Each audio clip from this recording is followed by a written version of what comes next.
ഇന്ന് നമ്മളൊരു വ്യത്യസ്തമായിട്ടുള്ളൊരു വീഡിയോ ആണ് കേട്ടോ എടുക്കുന്നത്.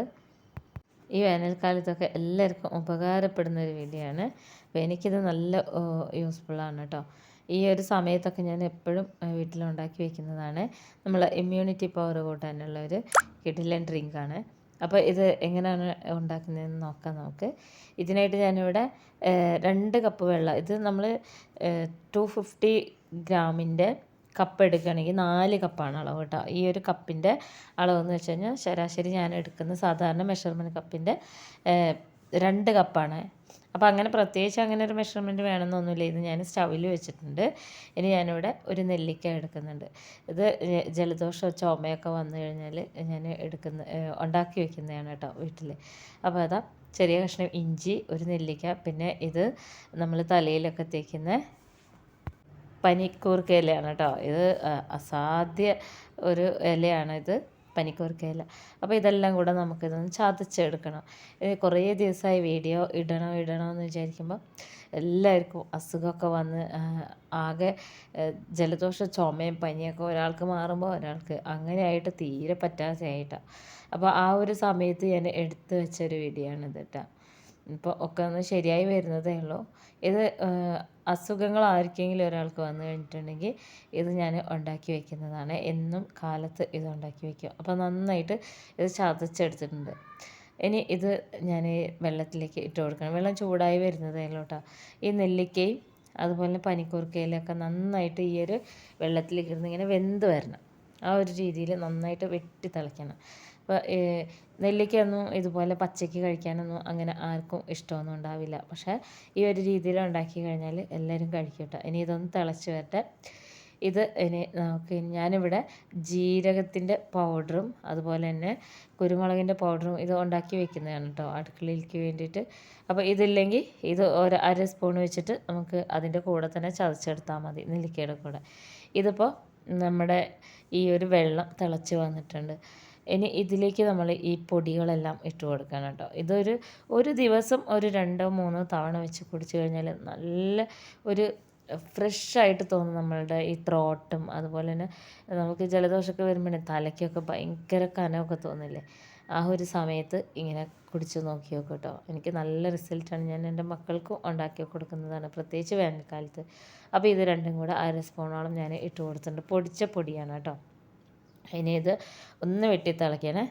എന്നിട്ട് തിളച്ചതിന് ശേഷം നമുക്കിതിലേക്ക് മഞ്ഞൾപ്പൊടിയും കൂടെ ചേർത്ത് കൊടുക്കാം. മഞ്ഞൾപ്പൊടി എന്ന് വെച്ച് കഴിഞ്ഞാൽ നമ്മൾ എല്ലാത്തിലും ചേർക്കുന്നതാണ്. പ്രത്യേകിച്ച് ഈ ഒരു ഇതുപോലുള്ള വെള്ളമൊക്കെ ഉണ്ടാക്കുമ്പോൾ പ്രത്യേകിച്ച് മഞ്ഞൾപ്പൊടി ഒഴിവാക്കാറില്ല. ഇനി ഇത് അയമോദകമാണ് കേട്ടോ, അജ്വാൻ എന്ന് പറയുക. അയമോദകം ഞാൻ പൊടിച്ചെടുക്കുന്നില്ല. ഇതിന് ഭയങ്കര സ്ട്രോങ് ഒരു ടേസ്റ്റും സ്മെല്ലൊക്കെയാണ്. അതുകൊണ്ട് ഞാനൊന്നിങ്ങനെ കൈകൊണ്ട് ഇങ്ങനെ ഞെരടിയിട്ട് കൊടുക്കുകയാണ് ചെയ്യുന്നത്. അതും ഒരു 1/4 സ്പൂൺ മതി കേട്ടോ. അയമോദകം ഒരെണ്ണം ഇങ്ങനെ കടിച്ചാൽ തന്നെ ഭയങ്കര ഒരു സ്ട്രോങ് ആയിട്ടിരിക്കും, നമുക്കിങ്ങനെ പൊള്ളുന്ന പോലെ തോന്നും നാവൊക്കെ. അപ്പോൾ ഇത് നന്നായിട്ട് തിളയ്ക്കുന്നത് വരെ വെയിറ്റ് ചെയ്യണം കേട്ടോ. ഇതിൻ്റെ മുന്നേ തന്നെ ഞാനിതുപോലെ ഹെന്ന ഇടാനുള്ള ഇതൊക്കെ റെഡിയാക്കി വെച്ചിട്ടുണ്ടായിരുന്നു. പക്ഷെ അപ്പോഴാണ് നമുക്ക് പനി പിടിച്ചതൊക്കെ. അങ്ങനെ ഇട്ട് കഴിയാതെ അത് ഇടാനും പറ്റില്ല, അങ്ങനെ ഒരവസ്ഥയായിട്ടോ. അപ്പോൾ അതാ നന്നായിട്ട് തിളച്ച് നമ്മൾ സ്റ്റൗ ഓഫ് ചെയ്ത് കുറച്ചൊന്ന് ചൂടാറണം കേട്ടോ. നമുക്കിങ്ങനെ അധികം ചൂടാറരുത്, എന്നാൽ ചെറിയൊരു ചൂട് വേണം. ആ പാകത്തിന് നമ്മൾ ചുക്ക് കാപ്പിയൊക്കെ കുടിക്കുന്ന ഒരു പരുവമുണ്ടല്ലോ. അപ്പോൾ ഞാനിത് ഒരു 1/2 ഗ്ലാസ്സോളം ഞാനിതൊരു ഗ്ലാസ്സിലേക്ക് ഒഴിച്ചു കൊടുക്കുകയാണ്. ബാക്കി ഇത് ഞാൻ അടച്ചു വയ്ക്കുകയാണ് കേട്ടോ ചെയ്യുന്നത്. ബാക്കി ഞാനിവിടെ ഫ്ലാസ്കിൽ ഒഴിച്ച് വയ്ക്കുകയാണ് ചെയ്യുന്നത്.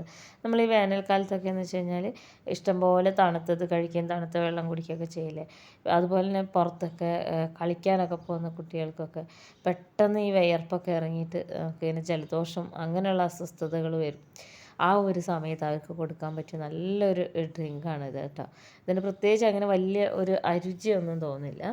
അത് ഇഷ്ടമില്ല എന്നുണ്ടെങ്കിൽ കുറച്ച് വെള്ളം ചേർത്ത് കൊടുത്താൽ മതി. അപ്പോൾ ഞാനിത് എടുത്ത് വയ്ക്കുന്നതെന്ന് വെച്ച് കഴിഞ്ഞാൽ എല്ലാവർക്കും ജലദോഷം ചുമയും പനിയാണ് കേട്ടോ. അപ്പോൾ സൗണ്ടൊന്നും ശരിയല്ലായിരുന്നു, അതുകൊണ്ടാണ് വീണ്ടും നമ്മൾ ഈ വീഡിയോ ഇങ്ങനെ ഡിലേ ആയി പോകുന്നത്. അപ്പോൾ അതാ ഇനി ഈ വെള്ളം ഉണ്ടല്ലോ, ഗ്ലാസ് ഞാൻ അടച്ചു വെച്ചിട്ടുണ്ടായിരുന്നു. അപ്പോൾ കുറച്ചൊന്ന് ചൂടാറിയതിന് ശേഷം നമുക്കിങ്ങനെ കൈയിട്ടാൽ ഒരുപാട് പൊള്ളൽ തോന്നാത്ത രീതിയിൽ ആ ഒരു വെള്ളത്തിലേക്ക് ഇനി ഒരു ചെറുനാരങ്ങയുടെ 4/1 ഭാഗം കേട്ടോ, അതാണ് അതും കൂടെ പിഴിഞ്ഞൊഴിക്കണം. അപ്പോൾ ഒരിക്കലും നല്ല ചൂടുള്ള വെള്ളത്തിൽ ചെറുനാരങ്ങ പിഴിയരുത്. ഇത് നമ്മൾ കുടിക്കേണ്ടത് എപ്പോഴാണെന്ന് വെച്ച് കഴിഞ്ഞാൽ കാലത്ത് നമ്മൾ എണീറ്റ് ബ്രഷൊക്കെ ചെയ്ത് ചായയൊക്കെ കുടിക്കില്ലേ, അതെല്ലാം കഴിഞ്ഞ് ഒരു 10 മിനിറ്റൊക്കെ കഴിഞ്ഞ് നമുക്ക് ദാഹിക്കുന്ന ഒരു സമയമുണ്ടല്ലോ ഇടയിൽ, ആ സമയത്താണ് കുടിക്കേണ്ടത്. കാരണം ഇത് ആദ്യം തന്നെ കുടിച്ചു കഴിഞ്ഞാൽ നമുക്ക് ചിലപ്പോൾ അസിഡിറ്റി വരാനുള്ള ചാൻസ് ഉണ്ട്. അപ്പോൾ ഞാൻ ഇത് കുടിക്കുകയാണ് കേട്ടോ. അത്രയും ഒട്ടും വയ്യാതെ ഇരിക്കുകയായിരുന്നു. ഇന്ന് മാത്രമാണ് കുറച്ചൊന്നിങ്ങനെ ഒന്ന് ശരിയായി വരുന്നത്. ഈ ചൂടും പിന്നെ ഈ തണുത്തതൊക്കെ നമ്മൾ ഡ്രിങ്ക്സൊക്കെ കഴിക്കുമ്പോൾ എന്ന് വെച്ച് കഴിഞ്ഞാൽ കൂൾ ഡ്രിങ്ക്സൊക്കെ കഴിക്കില്ലേ നമ്മൾ, ജ്യൂസൊക്കെ അടിച്ചൊക്കെ എപ്പോഴും കഴിക്കും നല്ല ചൂടായതുകൊണ്ട്. അപ്പോൾ അങ്ങനെ വന്നിട്ടുള്ളതാണ് കേട്ടോ. എല്ലാവർക്കും ഉണ്ടായിരുന്നു. ഇതിങ്ങനെ കുടിച്ചിറക്കുമ്പോൾ ഭയങ്കര ഒരു ഫ്രഷ് ആയിട്ടുള്ളൊരു ഫീലാണ് തോന്നുന്നത്. അപ്പോൾ ഇതെല്ലാവർക്കും നല്ലൊരു ഉപയോഗമുള്ളൊരു വീഡിയോ ആണ് കേട്ടോ. ഇതെല്ലാവരും ചെയ്ത് നോക്കണേ. അപ്പോൾ ഇനി ഞാനിവിടെ നമ്മൾ ഇറക്കിയിട്ടുള്ളൊരു ഷാമ്പു ആയിരുന്നു. ഇതിൻ്റെ മേക്കിംഗ് വീഡിയോ പെട്ടെന്ന് കാണിച്ചതായിരുന്നു. കുറച്ച് ആൾക്കാരൊക്കെ പറഞ്ഞിട്ടുണ്ടായിരുന്നു ഇതിൻ്റെ കറക്റ്റ് അളവൊക്കെ പറയണമെന്ന്. എല്ലാം ചെയ്യണമെന്ന് വിചാരിച്ചതൊന്നും നടന്നില്ല. നമ്മുടെ ചാനലിൻ്റെ പേരിൽ തന്നെയാണ് കേട്ടോ നമ്മൾ ഈ ഷാമ്പു ഇറക്കുന്നത്. അപ്പോൾ ഷാമ്പു മാത്രമല്ല സോപ്പുണ്ട്, അതിൻ്റെ ഒക്കെ വിശദമായിട്ടുള്ള വീഡിയോ നമ്മൾ അടുത്ത് തന്നെ ഇടുന്നതായിരിക്കും. ഈ നമ്മളിത് ഉണ്ടാക്കിയ ഉടനെ തന്നെ ഇതെല്ലാം ഓരോരുത്തർ ചോദിച്ചു വാങ്ങിയിരുന്നു. ആകെ 2 ബോട്ടിൽ മാത്രമേ ബാക്കി എടുത്തിട്ടുള്ളൂ. 100 ഗ്രാമിൻ്റെ ബോട്ടിലാണ് കേട്ടോ ഞാൻ ഫസ്റ്റ് ഉണ്ടാക്കി വെച്ചത്. അപ്പോൾ എല്ലാവരും ഇത് ചെയ്ത് നോക്കണേ. നമ്മൾക്ക് ഇനി അടുത്ത ഹെയർ ഡൈ വീഡിയോ ആയിട്ട് കാണാം.